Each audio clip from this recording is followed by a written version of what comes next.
I'm Dr. Imtiaz. Today we'll study about respiratory system. Okay.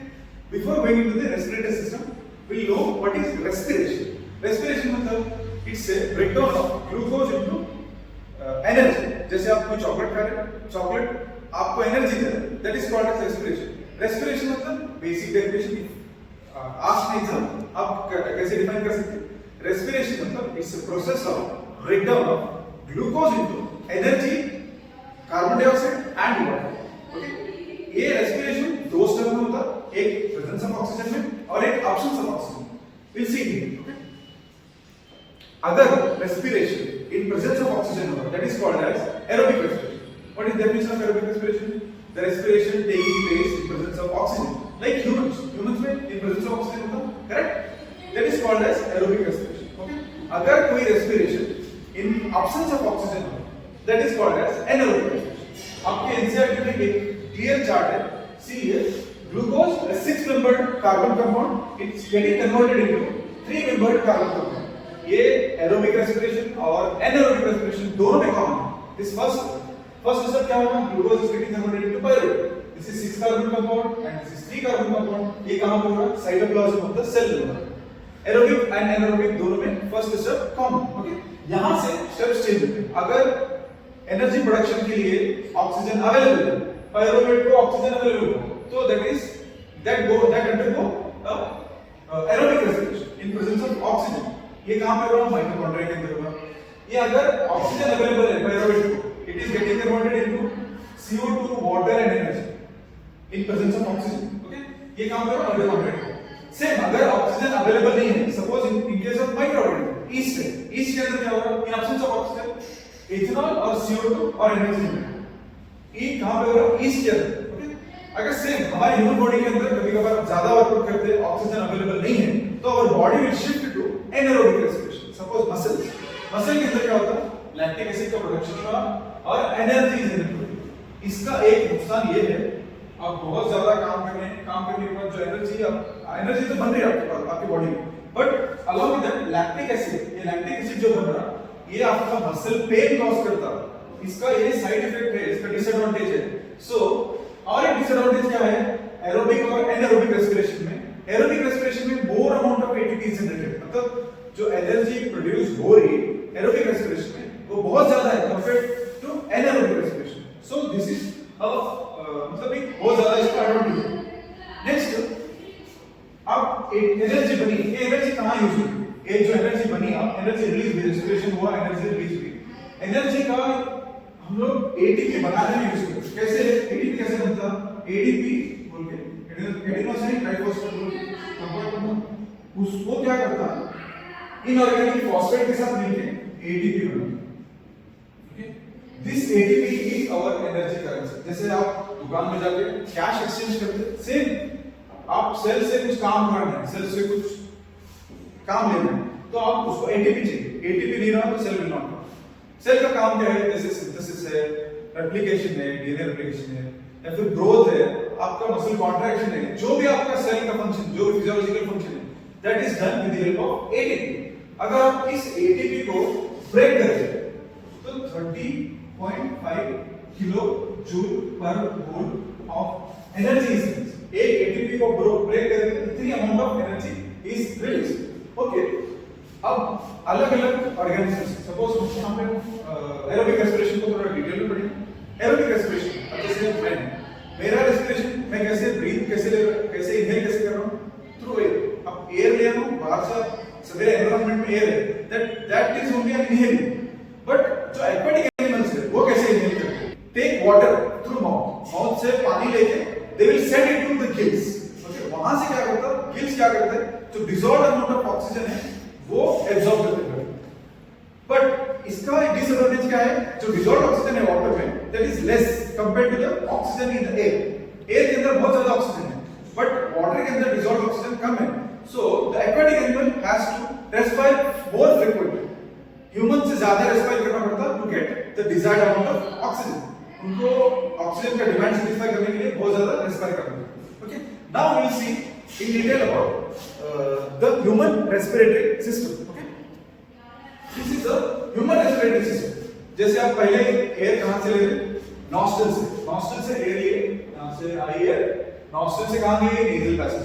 Nasal passage के अंदर you will see tiny hairs, छोटे छोटे छोटे छोटे हेयर्स, आप देख सकते हैं आपके नाक में, आप मिरर में देखें तो आपको दिखता है ना। हेयर्स का क्या काम है? हेयर्स का काम है डस्ट पार्टिकल को ट्रैप करना। इनका मेन फंक्शन क्या है? डस्ट पार्टिकल को ट्रैप करना। एक और हेयर्स और ट्रीज में क्या रहता है? म्यूकस मेम्ब्रेन का। म्यूकस मेम्ब्रेन का दो काम, एक ह्यूमिडिफिकेशन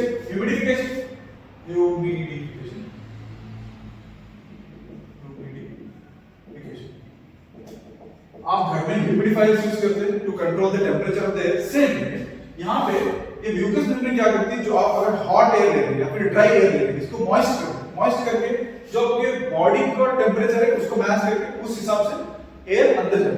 ओके, दो फंक्शन नेजल पैसेज में, एक टेनियर्स रहते हैं, एक mucus membrane. The function is to trap dust particle, to trap micro organisms and to humidification of the air. Okay, air को ठंडा करना। नेक्स्ट, यहां से नेजल पैसेज में ये सब प्रोसेस होने के बाद the air will enter into pharynx. Pharynx में आप जो खाना खा रहे हैं, सी बहुत क्या करें, ये दोनों का कनेक्शन है, फूड का और एयर का, दोनों एक साथ फेरिंक्स में आ रहे हैं। This is common passage for food entry. यहां पे एयर भी आ रहा है और फूड भी आ रहा है, दोनों एक साथ आ रहे हैं। यहां से एयर और फूड दोनों सेपरेट हो रहे हैं। ओके, एयर का जो एयर इनहेल किए, ह्यूमिडिफाई हुआ, डस्ट पार्टिकल ट्रैप हुआ, then it is coming into pharynx. Pharynx से सेपरेट होके again it is coming into larynx. It is very important. Larynx is also called as sound box. जो आपका sound box, जो आप अलग-अलग आवाज निकालते हैं, that is because of larynx. आप साउंड बॉक्स, यहां से लैरिंक्स से एयर कहां जाए? ट्रैकिया में जाए। ट्रैकिया मतलब एक ट्यूब है जिसको कार्टिलेजिनस रिंग से कवर्ड है, जैसे सी शेप कार्टिलेजिनस रिंग से ट्रैकिया से कवर्ड। ये सी शेप कार्टिलेजिनस रिंग्स का मेन फंक्शन क्या है? ये कोलैप्स प्रोवाइड अवॉइड करना। कोलैप्स नहीं होता इससे। अगर सपोज ये रिंग्स नहीं है तो आप डीप इनहेल करें, there is chance that it will get stick to each other, ऐसे स्टिक होने का चांस है। सो ये स्टिकिंग नहीं होना, ये कोलैप्स नहीं होना, आपस में आप दोनों जॉइंट पे, so you can't inhale, you can't exhale. So for that reason, the God has given us a special character for the trachea that is called C-shaped cartilaginous rings. एक इसका मेन फंक्शन क्या है? Please remember it. It avoids collapse नहीं होनी। Okay, यहाँ से जैसे larynx से ट्रैकिया में एंट्री, ट्रैकिया से नीचे गए, यहाँ पे डिवाइड होती है लेफ्ट एंड राइट साइड, दो साइड। ये जो डिवीजन हो रहा है इसी को बोलते हैं ब्रोंकाई। एक लेफ्ट ब्रोंकाई, एक right bronchi. Again the bronchi is getting divided into different branches. यहाँ पे आप देख सकते हैं, सी यहाँ पे देखो,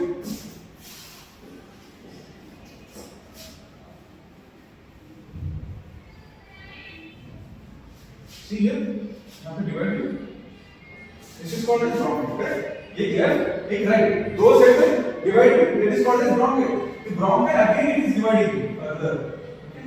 This is called as bronchiole. The plural form. Bronchi is singular. Bronchiole is plural form. Okay? Bronchiole से ये सीधा क्या करता? यहाँ पे छोटे alveolar. This is also called as air bags. Air bags से oxygen blood में कैसे जाएगा? Through the process of diffusion. Okay? Now we will see what is diffusion. It is a process of movement of particles from higher to lower concentration. अभी suppose मैं एक example देता हूँ, एक बकेट है, इसमें आप पानी के अंदर आप एक ड्रॉप ऑफ इंक ऐड किए, एक ड्रॉप इंक जैसे ये ऐड किए, पहले यहाँ पे इंक रहे, यहाँ पे फिर थोड़े करके ऐसे मिलते हैं। ओके, ये आप इसको आप डिफ्यूजन करो, यहाँ से हायर कंसंट्रेशन तक एक पॉइंट पे आप देखो, यहाँ पे हाई कंसंट्रेशन है इंक का, यहाँ पे कुछ भी नहीं था, लो कंसंट्रेशन और नो कंसंट्रेशन। यहां से आप इनकी स्प्रेडिंग, अब पूरे 5-10 मिनट के बाद देखेंगे तो पूरा बकेट आपका ब्लू है। ओके, ये this is a example of diffusion, this is message. Same way यहां पे आप अल्वेओलाई इसका भी सिंगल लेयर एपिथेलियम। ओके, ये भी सिंगल लेयर, आप जो ब्लड है वेसल है जिसको हम कैपिलरी बोलते हैं, वो भी सिंगल है। यहां से जो इनहेल्ड ऑक्सीजन है वो ब्लड को दे दे, ऑक्सीजन भेज रहे, जो आपके पास रेस्पिरेशन के बाद CO2 रिलीज होता है, पिछले स्लाइड में जो कार्बन डाइऑक्साइड रिलीज हुआ था रेस्पिरेशन के टाइम में, वो यहाँ पे जो वापस अल्वेओलाई से क्या कर रहे, अल्वेओलाई से ऑक्सीजन ले रहे कार्बन डाइऑक्साइड अल्वेओलाई को भेजते हैं, अल्वेओलाई से हम लोग ऑक्सीजन देते हैं with help of the process called diffusion. यहाँ पे ऑक्सीजन का कॉन्सेंट्रेशन कम है, लो है, यहाँ पे low concentration of oxygen. Okay, यहाँ पे अल्वेओलाई में यहाँ पे high concentration. So obviously this oxygen is moved from higher to lower concentration. Same way alveoli के अंदर CO2 का concentration ज्यादा है कम है? CO2 का concentration यहाँ पे CO2 का concentration कम है। ओके, यहाँ पे respiration हुआ इसीलिए यहाँ पे CO2 का concentration ज्यादा है। So यहाँ से higher से lower। Okay, don't get confused. See here alveoli से ऑक्सीजन कहां जा रहा है? कैपिलरी। ठीक है, और कैपिलरी से कार्बन डाइऑक्साइड मिल रहा है कहां पे? Alveoli. This is for oxygen and this is for CO2। Okay, let me conclude this whole process. Let me summarize this whole thing. Please remember the pathway of air entering into this whole passage of air. Okay? Air पहले कहाँ गई? पहले nostril से nasal passage, जहाँ पे क्या हुई? Humidification हुआ। Humidification मतलब टेम्परेचर कम करे, वाटर ऐड करके humidification हुआ, और क्या हुआ? Purification हुआ। Purification through tiny hairs and mucous membranes. Okay, nasal passage से then again it entered into pharynx. ये क्या pharynx का देखिए में? It is a common passage for food and air. Okay, इसके बाद pharynx से larynx हमने देखा. It is called as sound box. Okay, sound box से larynx से again it is going into trachea. Trachea क्या है? It is covered with the C-shaped cartilaginous rings. यहाँ से फिर again it is entering into, it is divided left and right. इसको क्या बोलते हैं? इसको क्या बोलते हैं? Bronchi. Bronchi is a singular form, इसके या अगेन छोटे-छोटे ब्रांचेस में डिवाइड होता है, इसको क्या बोलते हैं? Bronchioles. This is called plural form. Bronchioles से it leads to alveoli. Okay, it can be asked in your exams. Nasal passage first, then again it is entering into pharynx से larynx से trachea से divide होके bronchi से again divide होके bronchioles, then it is going to alveoli. Okay, यहाँ पे actual gaseous exchange is taking place.